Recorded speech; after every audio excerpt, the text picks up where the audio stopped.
fun times. We got this amazing old cast iron enamel farm sink at a salvage yard in Richmond, but it needs a lot of loving. There's some chips on the enamel on the other side, and obviously the bottom here is super rusted. So I'm gonna have some fun here and see if I can get this thing cleaned up.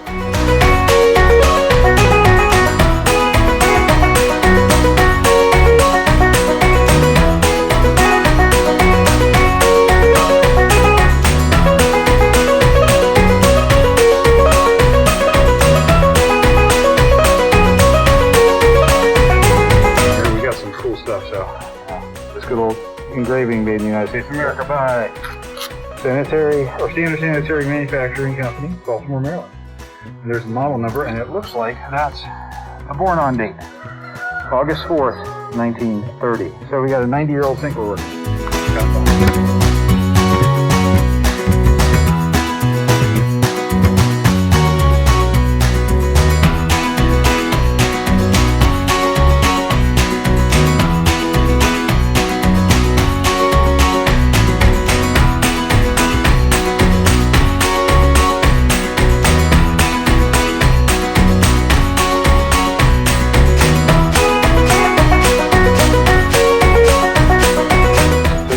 Switched up from my good old handy Moss cordless to the Craftsman corded. I've had this thing for 20 years. This thing's kick butt, but I burned through 2 batteries in about 15 minutes, so it's time to get a little more heavy duty.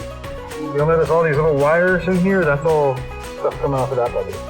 So it's getting there, but man, some of this stuff is deep. I'm gonna have to use some chemical de-ruster as well on this. I gotta do some research to see if I can do that or not. Some of these crevices, I don't know how to get in, like up in that skinny little area. I don't know how we're gonna get that all out. Most of the tools we're using right now, this is a 2-inch brush, and then we've got a disc version that's 3, and a smaller one too. So the 3 of those is getting most of this stuff off. Now, everything was basically like this when we started, so this is getting there, but there's still a lot. I think we're going to have to do some CLR or crud cutter or one of those kind of evaporust, one of those kind of tools to get this finally down before I can paint it. But because there's some serious pitting over here, we're just going to have to deal with it. So I've been sanding and scrubbing and sanding, and the stuff just keeps coming. I think more rust develops. I think we're just in that humid part of the year, so there's nothing much to do. So went ahead and brought out the big guns. So this stuff basically takes what little rust is left and converts it, and it deoxidizes it, kind of encapsulates it and coats it, turns it black, and makes it paintable. So we're gonna let that dry.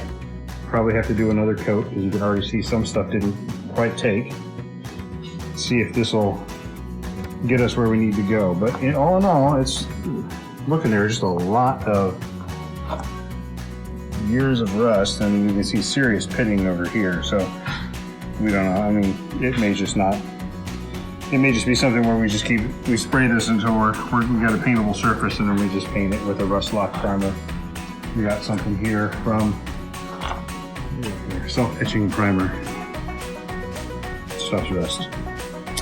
So you may just prime the ever-living bejesus out of it, and then it's time to move to the other side, which is, you can see, is going to be a lot of fun. Got this stuff here from Bathworks. We got a refinishing kit. More importantly, we got a little piece here that's going to help us do the chip repair, because there's some chips on the front and some rust. And so the other side, I'm going to break out the Dremel actually and see what we can do. Get that really ground down, because that's the more important part. The bottom part shouldn't show any rust and shouldn't be exposed to moisture if we do it right. So, yay, getting there. So after numerous treatments with this stuff,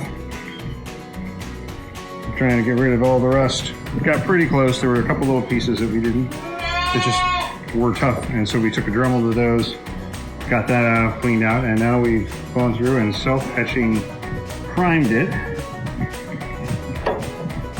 And And so that is pretty much what our bottom is going to look like.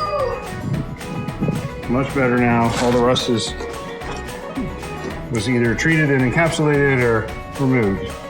And you can see the born on date here still, August 4th, 1930. Standard sanitary manufacturing of Baltimore. Probably doesn't exist anymore. In the USA. Woohoo! So we don't know what these things are for. I'm sure somebody could tell us, but part of the original kit. So this thing's about to get flipped over. You can see there's a lot of work to do over here. Well, we got a kit from a company called Bathworks. This is the final finishing paint for the whole thing. But first we have a chip repair kit. So there's some nasty chips on the other side. We're going to get those taken care of today. This will be dry in about 10-15 minutes, and then we'll flip it over and get going on the other side. Whee! So somebody painted over the porcelain, which I was pretty sure was the case, but in the midst of stripping all that crap off so we can actually put on a proper surfacing instead of just paint. So this is the fun part. We're using a pro level stripper, and it does the job pretty well. It is pretty nasty. So this is the second time we've had to do it, because the first time kind of just loosened some stuff, but not everything. And then after we get all this, we get to wash this down and make sure all the stripper chemical is gone, and we get to fix this puppy right here, this chip, which is a pretty big chip. But, it's not as, there's another one up here too. It's not as bad as it could be compared to some others I've seen, so that should be pretty easy. Just got to get all this crap off before we can move forward. So after 2 coats of strip, it's still stuck on there pretty good, but we got a lot of it off and this cake loosened up. But have been just using this good old tool on the drill to break off all this stuff. You can see this is now down to the original porcelain. We still got all this paint in here, and all this paint up in here. You can see that line there where we go from porcelain to paint. Just a lot of it. It gets on everything. Finally got this down to the porcelain again. Some nasty, nasty paint. I don't know who decided this was a good idea to paint, but they had multiple coats of really nasty stuff down in here. Finally got it all out. We can see the repair points we got to do. We got one here. Baby goat saying hi. Coming in from the outdoor adventures. We got another big piece here. We got a little chip here. And we have a lot of these little dings and dents around. You know, just kind of little things like that. There's probably about 10 or so of those around. So we're going to get the compound going with the respirator and get this patched and let it dry, and then sand it again. And then we will be good to etch it and finally finish up with the clear coat, or not the clear coat, but the resurface. All right, so second pass on the stuff is drying. It'll get there, but it's still kind of tacky to the touch. So we want to get that super dry before I sand it, otherwise it kind of gets nasty. I could use a hot air gun, but don't really feel worth it. It smooths out like to that. And like here's a close-up of the focus. There's a hole right there. That was a hole. And it filled in. So that's what we're doing right now with the sink and the chip kits. Next up is going to be a chemical etch to kind of just scruff up the whole overall surface, and then we will do the like 2 beauty coats at the very end to get that nice, almost brand new looking porcelain vibe happening. But getting there, good progress. So we patched it, we etched it, and now we're sanding it again. The etcher picks up a whole lot of stuff. This is just going up really lightly. So, getting off that final bit of gunk, and then it is time to put on the paint and finish it up. So close. We washed all the dust off. We'll let it dry a little bit, and then we're going to use this liquid primer. And then we'll slowly take and mix this hardener into our refinishing paint. And then we roll it and we're done. So close. We get there. I'll probably do this again, but now I know the steps and I know what to expect.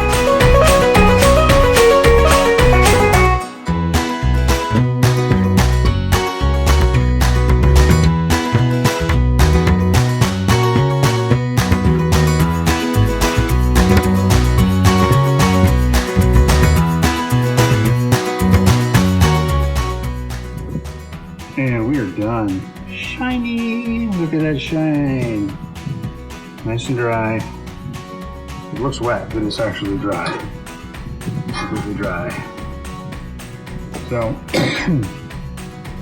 there's a couple things. You get some of this stuff where it went on a little heavy, but the directions told me to put it on heavy, so it's fine. I ain't sanding it down again for a long time. It is good to go. It's going to be an awesome sink right when we come in the door for washing our vegetables, and it'll be at a lower height so the kids can easily get to it as well.